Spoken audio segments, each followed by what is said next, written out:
اعوذ باللہ من الشیطان الرجیم بسم اللہ الرحمن الرحیم لعلی ارجو الی الناس لعلهم یعلمون قال تزرعون سبع سنین دابہ فما حصدتم فذروه فی سنبله الا قلیلا مما تأکلون۔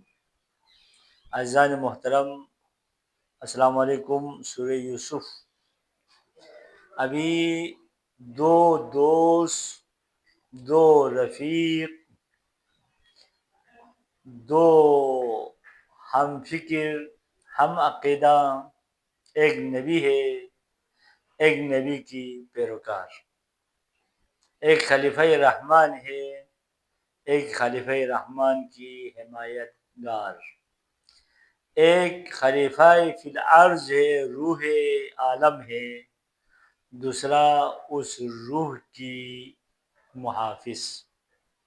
کتنا عظمت ہے، کتنا شان ہے۔ یعنی قرآن نے بیٹھے بیٹھے ایک ایسا ہستی کی بات شروع کر دیا جس نے کچھ مدت نبی کے ساتھ گزرا، نبی کی ہم فکر بن گئے، نبی پر اس نے کلمے پڑھا، نبی کی حمایتی بن گیا، دربار میں نبی اور حاکم وقت کے درمیان واسطہ بن گیا، اسلام کی پیغام کو دربار مصر میں پہنچانے کا سبب بن گیا۔ ہم لوگ ان چیزوں کو چھوٹا لیتے ہیں۔ نجاشی کا دربار ہے، پیغمبر کریم نے حضرت جعفر طیار کے ساتھ، یعنی اپنی چچرے بھائی حضرت ابو طالب کے چھوٹا بیٹا، علی کے بھائی اور پیغمبر کے چچزاد بھائی کو کاروان کے ساتھ جو ستم دیدے تھے، جو قریش کی ظلم و ستم کا جیتا جاگتا نمونہ تھا، ظلم و ستم کی انتہا ہو چکے تھے، ان کو بولا کہ تم لوگ جاؤ نجاشی کے پاس، یعنی ایتھوپیا وہاں چلے جاؤ۔ درمیان میں سمندر ہے، کشتی کے ساتھ گیا، کس طرح کی گیا، وہاں پہنچا، قریش کو پتہ چل گیا اگر ان کو وہاں سے واپس نہیں لایا تو یہ سب بھاگ کے وہاں چلے جائیں گے، اس سے بہتر ہے ان کی نفسیاتی طور پر اس رجحان کو روکنے کے لیے ان کو واپس لانا ہوگا، تاکہ یہ لوگ اپنے لیے ایک راہ فرار، ایک منجی کی جگہ، نجات کی جگہ نہ ملے تو یہ لوگ دل شکستہ ہو جائیں گے، حوصلہ شکنی ہوگا۔ انہوں نے بھیجا نجاشی کے پاس حبشہ میں، حبش ابھی اس وقت کے لیے ایتھوپیا، تو حبشی میں بھیجا اور ان کے طرف سے بڑے بڑے روسا چلے گئے، جن کی نام تھا، جن کی ایک حیثیت تھی، انعام بھی بھیجا اور بات کرنے کے ڈھنگ بھی تھا، سلیقہ بھی تھا، وہاں جان پہچان بھی تھے۔ اسی وقت وہاں پہ آئے ہوئے تھے ابو سفیان بھی، ابو سفیان تجارت کے لیے آئے ہوئے تھے۔ جب یہ باتیں نجاشی کے پاس ان لوگوں نے رکھا تو مسلمانوں کو بلایا، تم لوگ کیا ہے، تمہارا عقیدہ کیا ہے؟ انہوں نے کہا تھا کہ یہ حضرت عیسیٰ کو بھی نہیں مانتے، یہ حضرت زکریا کو بھی نہیں مانتے، یہ حضرت موسیٰ کو بھی نہیں مانتے۔ تو وہاں پہ اس غریبے کی حالت میں، اس بے یار و مددگار کی ماحول میں، ستم دیدہ لوگوں کی طرف سے حضرت جعفر طیار نے سورہ مریم کی ذکر شروع کر دیا۔ بسم اللہ الرحمن الرحیم۔ ذکر رحمت ربک عبدہ زکریا اذ نادى ربه نداء خفیا قال رب انی وهن العظم منی واشتعل الرأس شیبا وَلَمْ أَكُنْ بِدُعَائِكَ رَبِّ شَقِيًّا، جب یہ تلاوت کرتا جا رہا تھا نجاشی کی زبان اور عربی، لیکن عربی کی جو اثر تھی، حضرت جعفر کی جو سوز و ساز تھی، اس کو متاثر کر دی۔ قرآن نے پھر کہنے لگا، قرآن پھر کہتے ہیں کہ آپ نہیں دیکھتے اس کو، جب ان کے پاس ہماری تلاوت کی جا رہی ہے تو اس کی آنکھوں سے آنسو بہ رہے ہوتے، تو اس ماحول کو تبدیل کر دیا ایک آدمی نے۔ وَإِذَا سَمِعُوا مَا أُنزِلَ إِلَى الرَّسُولِ تَرَىٰ أَعْيُنَهُمْ تَفِيضُ مِنَ الدَّمْعِ مِمَّا عَرَفُوا مِنَ الْحَقِّ يَقُولُونَ رَبَّنَا آمَنَّا فَاكْتُبْنَا مَعَ الشَّاهِدِينَ۔ تو یہ بات اگر نجات کی ہو کتنا سے، تو وہ عرصے کے بعد 7 سال کے بعد دوبارہ پہنچ گیا حضرت یوسف کے پاس۔ کہتے ہیں کیا کہتے ہیں،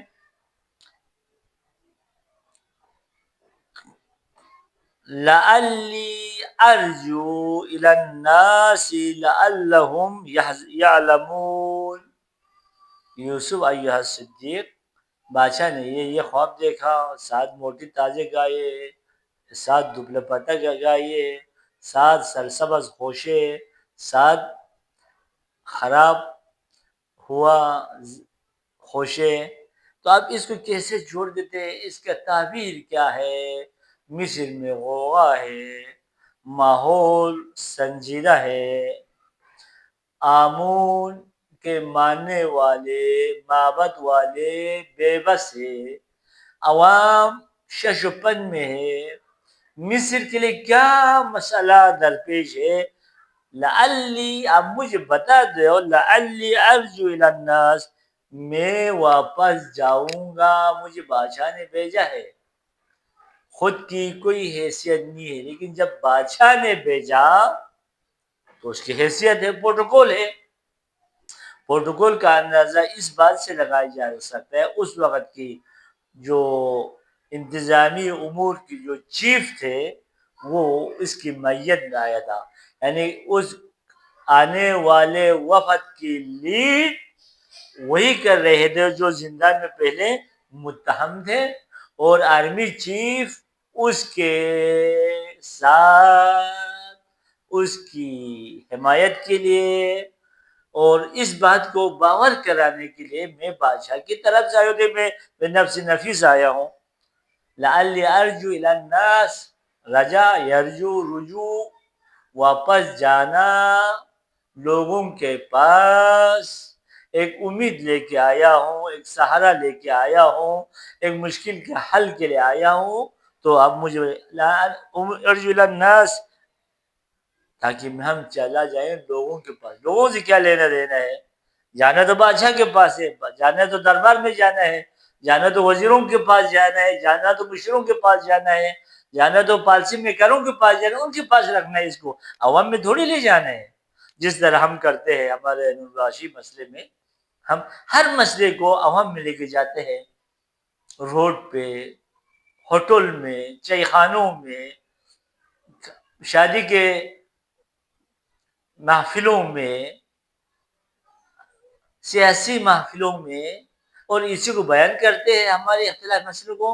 سیاسی لوگ بھی اسی سے فائدہ اٹھاتے ہیں، کاروباری لوگ بھی اسی سے فائدہ اٹھاتے ہیں، حتی ہمارے عمرہ زیارت پہ جانے والے کاروان والے بھی اسی سے فائدہ لیتے ہیں۔ اگر فائدہ نہیں مل رہے تو غریب عوام کو نہیں مل رہے، فائدہ نہیں مل رہے تو یتیم بیوہ کو نہیں مل رہے، فائدہ نہیں مل رہے تو مجبور لوگوں کو نہیں مل رہا ہے۔ باقی وہ کچھ تو ملتے ہیں، پروٹوکول ملتے ہیں، ریاست ملتے ہیں، عہدہ ملتے ہیں، یہ کم ہے، اس کے بعد سنی جاتی ہے، اس کے بعد میں اثر ہوتے ہیں۔ وہ کس لیے ہوتے ہیں؟ اپنی قابلیت سے نہیں، اپنے استعداد سے نہیں، اپنے شائستگی سے نہیں، اپنے علمی بل بوتے پر نہیں، پارٹی کے بل بوتے پر ہوتے ہیں۔ سیاست میں بھی یہی ہے، آج وہی لوگ ہمارے اوپر سوار ہے جس کو ہم نے آگے کیا ہے، عوام نے آگے کیا ہے، اور اسی کو کل آج عوام انہی کے پیچھے، کل بھی عوام انہی کے پیچھے.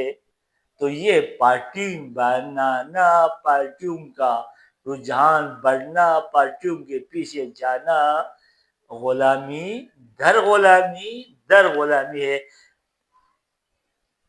لہذا کہاں لعلی ارجو الی الناس، تاکہ میں لعل حروف مشبہہ فی الفعل، لعلی ارجو الی الناس،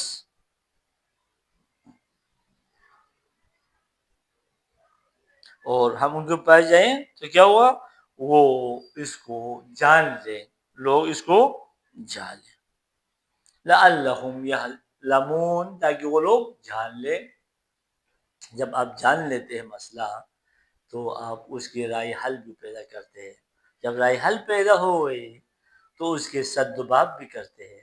آنے والے مسائل کے لیے ابھی سے تدبیر فراہم کرتے. اس وقت پوری دنیا میں تیل کا مسئلہ ہے، تیل کا مسئلہ ہے.